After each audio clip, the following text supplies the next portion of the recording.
Hi muckers, welcome back to my YouTube channel. Okay, today's video, I have a lot of things to discuss. I haven't made one of these videos in a long time, and this one specifically, I am very nervous to make because I think the best way to go about this video is being completely transparent and putting everything out there. And I know I probably shouldn't put everything out there, but I am because it's gonna make sense. So basically, I'm having to move out of America. That is not clickbait. That's not a sensationalized title or anything. No. So I, lived in Derry all my life, and then I moved to Brighton, and then briefly moved to Manchester, and then moved back to Brighton, and then at the start of this year, moved to New York, moved to America, and it was something that I, had been talking about for a while, and it was something that I'd been working on for a long time, and I have been doing YouTube as my job, which is crazy that I get to call it that because this is the easiest gig in the entire world and it's so much fun. Since 2020 is really whenever I was able to, call it a job. And the entire time that I've been doing YouTube, it's been very America focused and American culture focused. We know that, right? So the end goal was obviously always going to be moving to America at some time. I didn't know when that was going to be. In the meantime, I was loving living in Brighton and I was happy living in Brighton. But then over the years, the kind of opportunities to work in America, started to appear. And that was something that was really exciting. And ultimately at, a stage in all of that, I was offered by X1 Entertainment to do a tour, which was such a crazy concept. Like, first of all, I was like, well, what am I going to do on tour? What is this going to be? I didn't even know if I would have the confidence to do it. Like, there were so many things that went into it. And I remember I got the first call from them whenever I was at a Taylor Swift concert. And so that's always what I mentally think of whenever I think of, the tour coming about. It was the final night of Taylor Swift in London, and I left the concert and I got on the call. And so there was so much in that, which was going to be like, could I even pull this off? Would I be able to be in front of a crowd and not shit myself? Would a crowd show up? Like, would people care about it? All these different things. And ultimately, as we know, the Chronically Online tour happened and is still happening at the time of, posting this video. Now, what you don't know about the Chronically Online tour is how hard that was to do, because that is, we're back in America, back in New York, we're going to hear a lot of noises. There is a lot of contracts involved. There is a lot of just logistical behind the scenes things. And this is whenever I was still living in Brighton, full time. That's where my residency was, if we're just going to call it that term, I guess. So I needed to get a really strict work visa to be able to do this tour. And if you watch my vlogs or you're on my social media, you will know how difficult of a process that was to get the work visa. It was a pain in the ass, if I'm being completely honest with you. And I know that if you're on my Finsta, which is McIntyre's Dump, by the way, we have a lot of fun over there. On the Finsta, I had kind of been updating everyone. And so we needed to announce the shows before I was able to apply for the visa, because the visa that I have is called an O1 work visa. And so to get that visa, you need to prove that you have contracts and work in America. You need to prove that you're going to make money in America, you're going to make America money, and you just need to prove that you're not going to be going there to just live there and do nothing. That is the main thing of this visa, right? So we needed to announce the shows and then apply for the work visa with all of that information, which was incredibly scary, as you can imagine, because we had the tour on sale and we're waiting for the approval of the visa. That's just how the process goes. That you need that to be done before you can do that. It's literally just how it works. And so it was an incredibly stressful process. I think a lot of people who follow me on social media were aware of that. I was being very open about the process when the process was going on, which I shouldn't have been doing because it could have ultimately affected me getting the visa. So the visa process took a couple months, And I paid for the the fastest one you can get, like the fastest turnaround. Now you can still be denied, right? So it was a lot of money to get the visa application. So once we got the application in, and we had lawyers, and I can't thank X1 enough for the work that they put in to getting me this visa, and they worked really hard on it, and their lawyer worked really hard on it. I can't thank them enough. So there was just a lot of problems with getting that visa. After the application, you can get approved or denied, but that doesn't mean you get the visa. So I got approved, but that doesn't mean I get the visa. I had to then go to Dublin to go to the Irish embassy, and you do an in-person interview with the American embassy that are in Ireland, and ultimately then and there, that officer decides whether or not you get the work visa. So you get approved, and then you take that approval to this person, and that officer makes the decision, right? So you can be denied at that stage. So as you can imagine, incredibly stressful. So I rock up to Dublin after getting approved the first stage, and it's really fucking scary. It's like this very official building, obviously, and you're waiting there, with so many people, and it's so many lines. And then whenever you ultimately go up, you're doing this. I thought it was going to be like an interview in a room or something like that. Like you go up and you do the interview in front of everyone behind you, and the person, the officer, is like speaking into a mic, which everyone can hear, and it's an overall very intimidating process. And I did the interview, and they ask a lot of questions. They ask, what work are you doing? Why are you doing the work? Why would you choose to do the work now? How is this work impacting America? How is this work impacting Americans? Just a lot of things, right? And I do the interview, and they're like looking up if you've been featured in news articles. You've been like I saw so many people on Reddit in the run up to the tour being like, there's no way he got a work visa, because for an O1 visa you have to prove that you're extraordinary in your field. And like, I agreed with everyone. I was like, how the hell do you prove that you're extraordinary when you're a YouTuber? But that's what's been so frustrating about this process is like, when you do social media, it's very hard to prove that you are extraordinary in your field, because we are not. But we're able to like work and get projects in America, like podcasts or tours or anything like that. But that doesn't make any of us extraordinary. It's a very, like, in my opinion, dated visa system. Like, it very much so is like catered towards like Hollywood actors and stuff like that. Because whenever I did the interview, they start looking up like news sites that have talked about me, and it's just based on that, which is annoying because, when you enter countries and you're doing YouTube or whatever, if you're like filming content there, you're working in that country. But when you're going through a visa process, that's not enough to prove that you're actually doing work. But then you're not allowed to do the work if you don't have the visa. So it's like really complicated, right?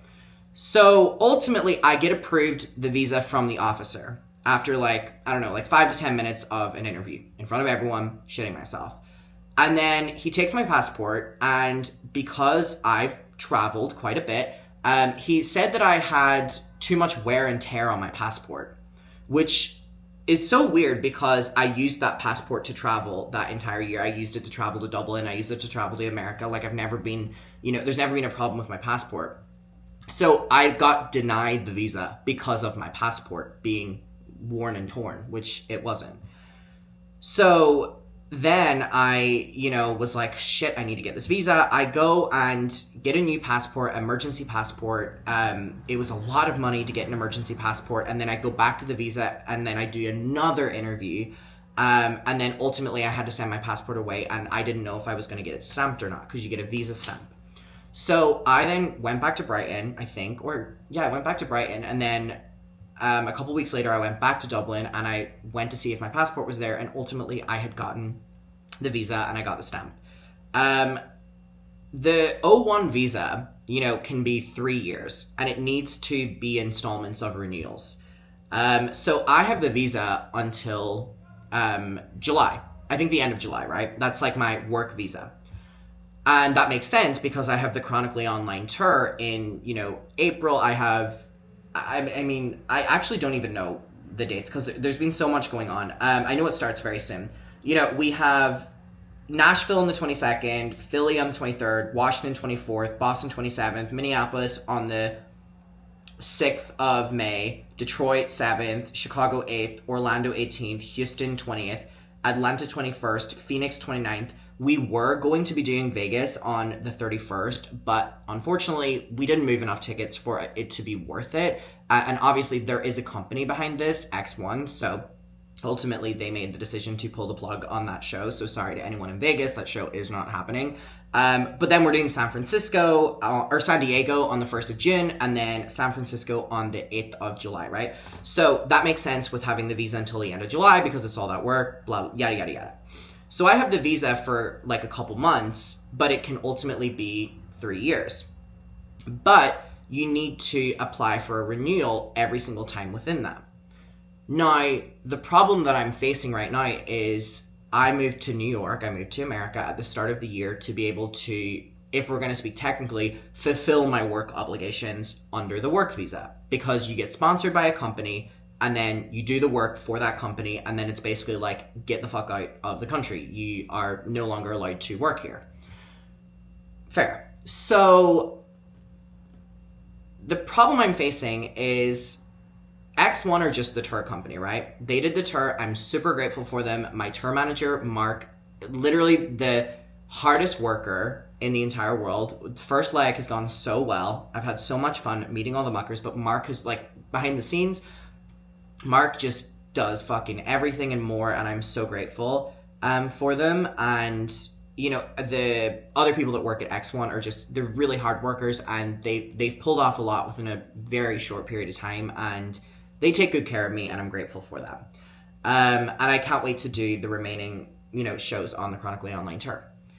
So in the midst of the Chronically Online tour happening, I decided to take on management because I thought X1 are sponsoring me now while I'm doing the tour. What happens whenever the tour's over? Obviously, I have to leave America. Like, that is how that works. And so I brought on management right before my New York show. And the kind of one thing I said to the management was, I want to bring you on so that you can extend my visa. Book me work. That's because if we're speaking technically with the visa, that is how that works. You know what I mean? It's booking work. It's contracts. Like for my visa application, we had to show contracts with venues because it's very, very, very like outdated, right? So even though they don't like content creators coming into any different country if they're not under a work visa and filming videos because they're like, you're making money, but then they only want contracts to prove that you're doing work. It's very complicated. So that's why I brought management on, because I was like, you could book me, maybe podcasts or maybe whatever, and then we can show that as contracts. Ultimately, I brought on management, and I had management for a couple months, but ultimately things didn't work out like that. And I'll just leave it at that. Things did not work out like that. So I walked from the management, and I'm now independent again because what I wanted didn't happen. And so I'm now in this position where I am having to move out of America because of kind of all things considered and the visa expiring. And so it is incredibly frustrating because it was a very hard process to get the visa. It was a very expensive process to get the visa, and I'm so grateful I was able to get it even for the time period that I was. But I just know that renewing the visa will be incredibly hard if I don't have contracts. And how, you know what I mean? Like, what contracts? And there's no company behind me, so ultimately the renewal wouldn't be worth it because, again, I have to pay a lot of money for a renewal, and then you do the application again, and it's a new application with new information, and it would flat out get rejected.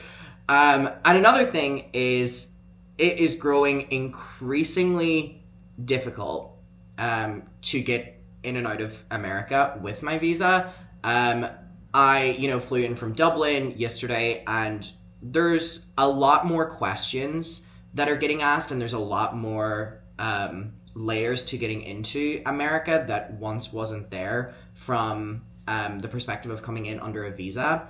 And I don't want to get into all that right now, at least. But just take my word for it that even with a visa, it's getting incredibly difficult to get in and out of America. And so the thought of renewing it and then possibly getting rejected again is just something that's incredibly stressful, that it just doesn't make sense, which is why, you know, after the work visa's up, I'm just going to have to move. I don't know where I'm going to move to. I don't know what my plan is.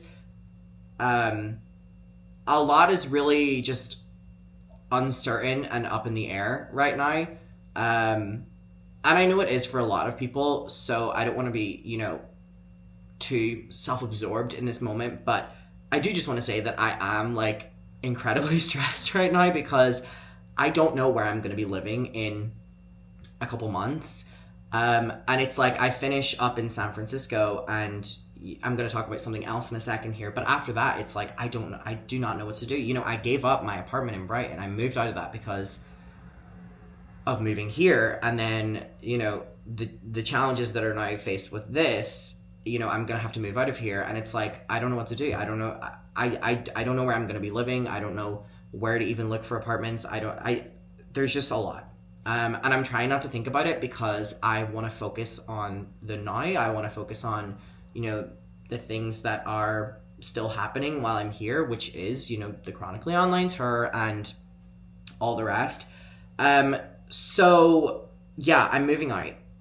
Don't know where, I don't know. But I do want to say one thing, and it's like a really big announcement, and it'll now make sense because of everything I just told you. So obviously we are doing the Chronically Online tour, but it ends on the 8th of July in San Francisco. And thank you so much, X1, again, for everything you've done in creating that and bringing my vision to life. And I can't thank them enough, right? So once my contract with them is up, obviously I still have a couple weeks before my work visa's up. And so I was like, while I have the opportunity, I was like, I wonder if I would be able to pull off doing a solo show booked by myself. No one else is booking it. Me sorting out the contract. Me doing all this. And if it works, it works. It doesn't, it doesn't.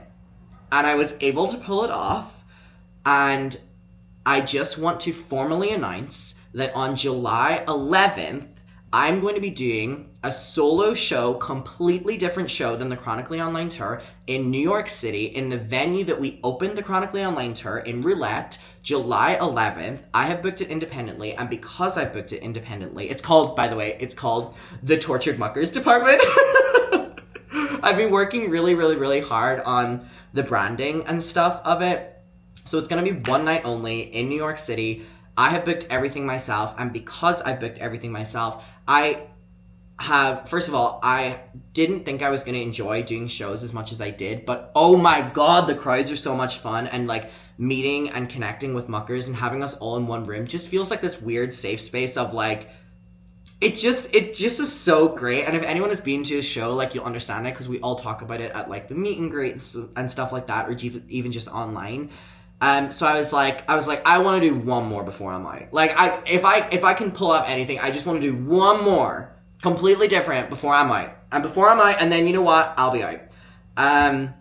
So yes, and because I booked it independently, because I'm like paying for everything myself, because there's no company backing me, I was able to set everything, basically. So I just want to let you know as well that I have set the prices the cheapest it can be. I've gotten rid of the extreme fees that have been added to tickets and stuff like that from like different sites that add fees, whatever. I've like specifically chosen ones that have like $2 fees. And I want to let you know that because I booked it independently, I was able to be full in control of everything. So on July 11th in New York City, I have general admission at $19. I have meet and greet at $49. And I have our VIP package at $69. So basically, VIP is before the show. It's very similar to the Chronically Online tour. It'll be before. It's a VIP meet and greet and then a VIP Q&A where we all just hang out and talk.